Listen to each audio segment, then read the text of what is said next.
This event is like something straight out of Cabin in the Woods. The nearest town was 15 miles away and had a population of around 130 people. There was a holiday gas station that sold some groceries and lots of fishing gear and beer. Being 23 years old, we all loaded up on beer and cheap hot dogs. The cabin was alright. There was definitely some creepy aspects about it.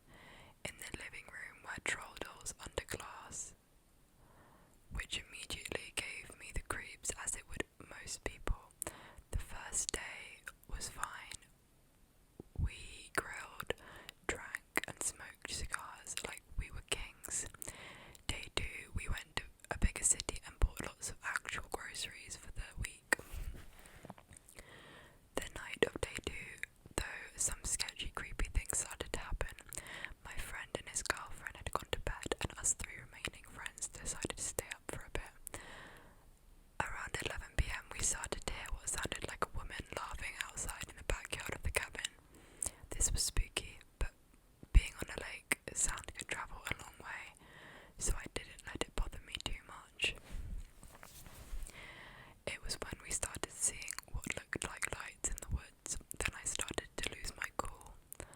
Now, I am for certain we were the only ones on that side of the lake, and this cabin was down a trail that led from the main road to the cabin.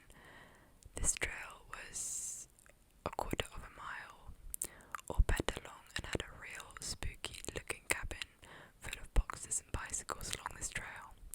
So we knew that there was no way that anyone was over on our side of the lake. Next thing we knew, the laughing turned to what sounded like muffled words spoken by a woman who smoked for 40 years. That definitely got all 3 of us spooked enough that we were becoming a little panicked. The van we drove was a 2-wheel drive and it had been raining all day and night. The trail had a pretty steep grade leading down to the cabin, and I knew this thing would not make it up the hill even if we had to make a run for it. Now, I'm not scared easily. I've been camping and hiking in northern Minnesota since I was a young boy. I can handle myself in the woods, but this was not just some para-wolf in the woods. This was something that I've never heard before. At this point, it was probably 1 in the morning. We had our eyes glued to the windows that overlooked the lake. The moon had come out after the rain had stopped, so there was this eerie glow that gave the pines an eerie look. We took turns sending text messages to people we knew, saying that some not so cool things were happening, and we would be coming back home in the morning, which was an 8-hour drive. So until the sun started to rise, we chain smoked cigarettes, standing on the deck, basically back to back, just waiting for what we thought was the Wendigo. Now, I know this is long and may not exactly sound believable, but trust me, for those of us that were there, we have not forgotten that night. That we 20-something-year-old guys said that we loved each other, and we would never forget that night. To this day, it's the scariest thing that's ever happened to any of us, and we've all agreed we would never go to that part of Minnesota again. Now, to all who say this is just a story, I must tell you this. I will be the first to denounce any ghost story. I am not religious, and I do not believe that all things that go bump in the night are supernatural, but I know what I saw, and I cannot explain what I saw. Thank you. Some stories are so hard to read because there's literally no grammar, there's no commas, no full stops, and it's literally just like, so it's so hard to kind of break things down. Okay, so number 2. There's something in my house. So it's been a few days since I've posted my first story. If you don't know what I'm talking about, basically something strange is happening in my house. I have lots of things to tell y'all. Oh my god, I hate saying y'all because it doesn't sound right when a British person says it. So 2 nights ago, I was in my bedroom on my phone, ready to go to bed, when all of a sudden the light in my room turned on. That's impossible though. The light switch is in my room. Cookie, my dog, was sleeping in the living room. No way was she responsible. I found it strange. Afterwards, I thought I saw a silhouette of something outside my window. When I went to check, however, nobody was there. I turned the light off and went to bed. The next day, I was unnerved because of the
Instead, he ignores my pleas, so I walked out, certain this would convince him to follow me.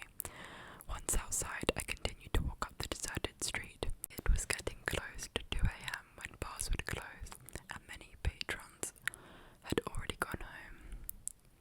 Patrons, I don't know. It was dead quiet as I walked past closed businesses under widely spaced, eerie amber street lights. All I could hear was my own footsteps on the pavement, until that sound was joined by the faint pat of someone walking behind me. Thinking it was my boyfriend coming to his senses and me being still irritated, I kept walking. It became clear by the sound of the footsteps that he was quickening his gait to catch up with me. Then, with a feeling of foreboding, I realised how odd it was that he had not called out to me. My senses told me to turn around, lest I put my fear on display. My car keys were with my boyfriend, and I hesitated to turn down the dark alley to the parking lot, so I kept walking. Just a few blocks later, I reached the edge of the small business district, where it was considerably darker and canopied by trees. I knew I had to do something to see what I was really up against, without my panic encouraging a bad person to act quickly, so I walked over the grassy median to reach the curb, turn round and pretend I was hitchhiking. I never made it that far because just then I could hear those footsteps leave the pavement and sprint across the grass behind me.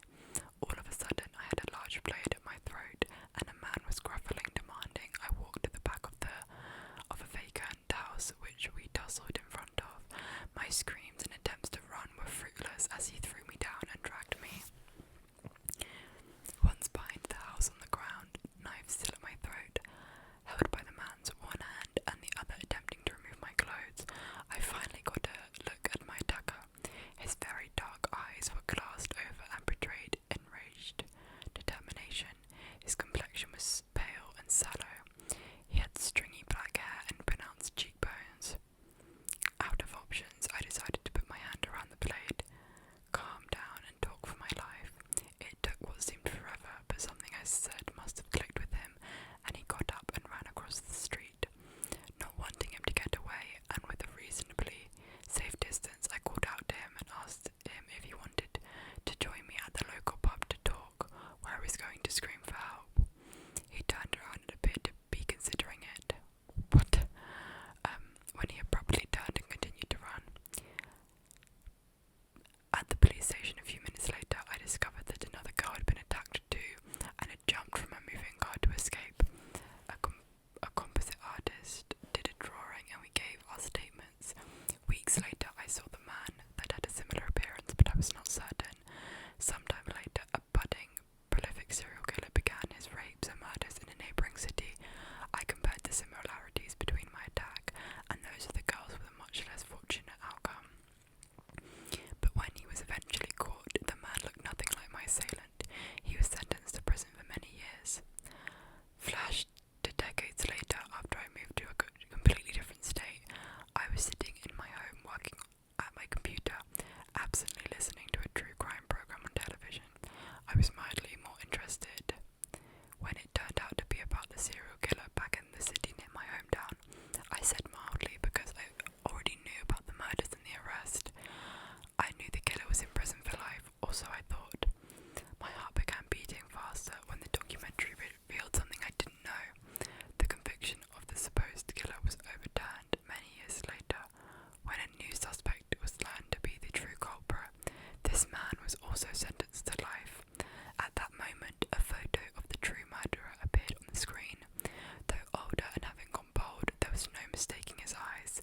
It was the man who had attacked me many years prior. I gasped in disbelief. Frantically, I searched the internet for a photo of the man at a younger age until I found one with the help of a friend.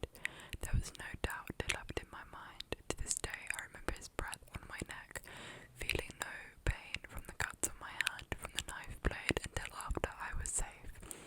His gravely voice as he threatened me, and the soft, quickening sound of the footsteps that started it all.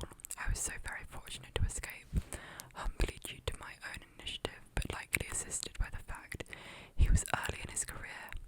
My life would have ended at 21, also so far survived 3 cancers. Never give up. Oh my god, that's mad. But number 4.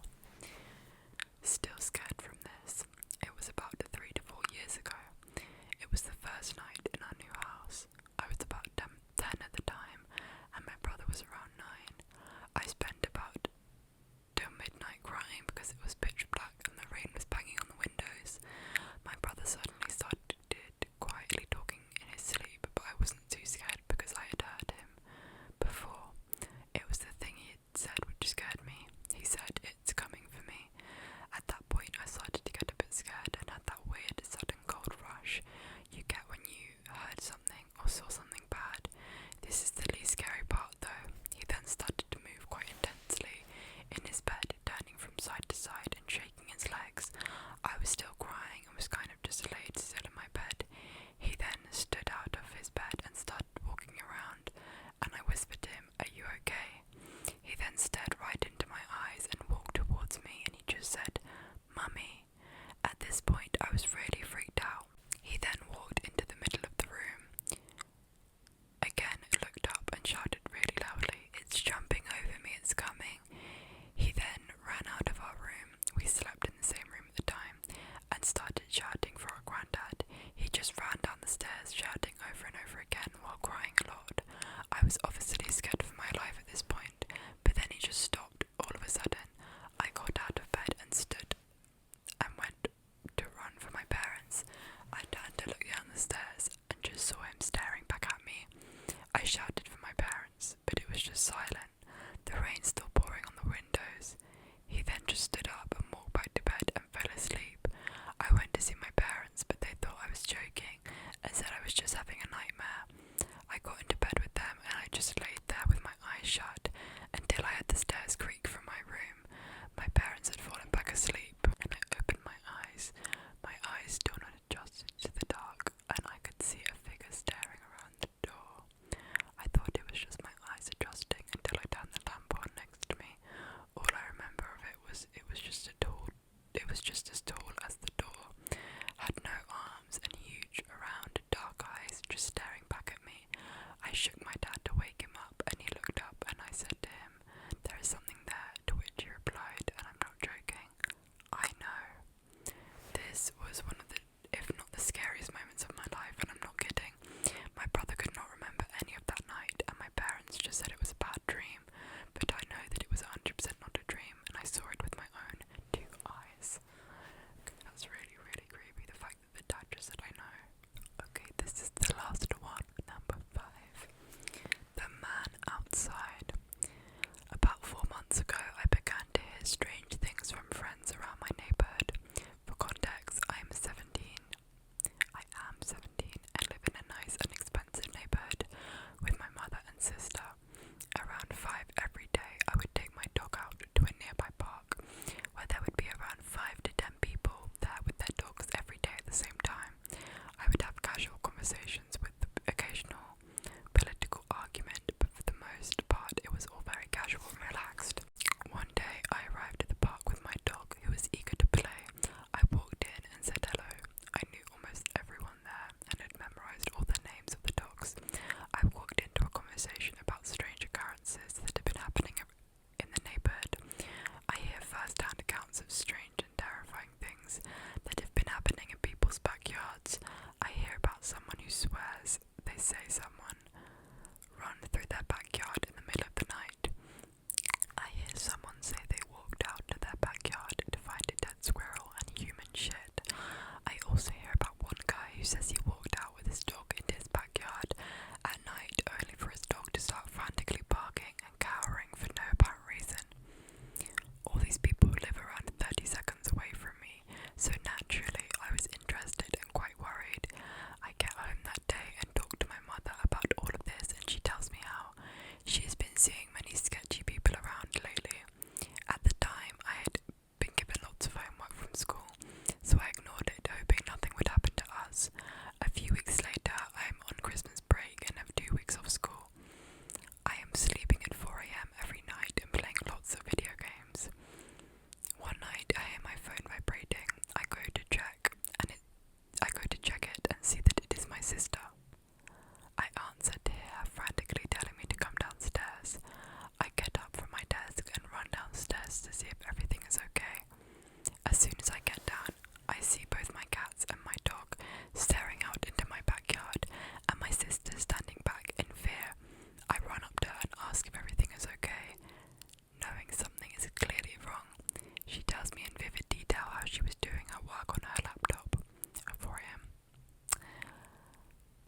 when she sees our dog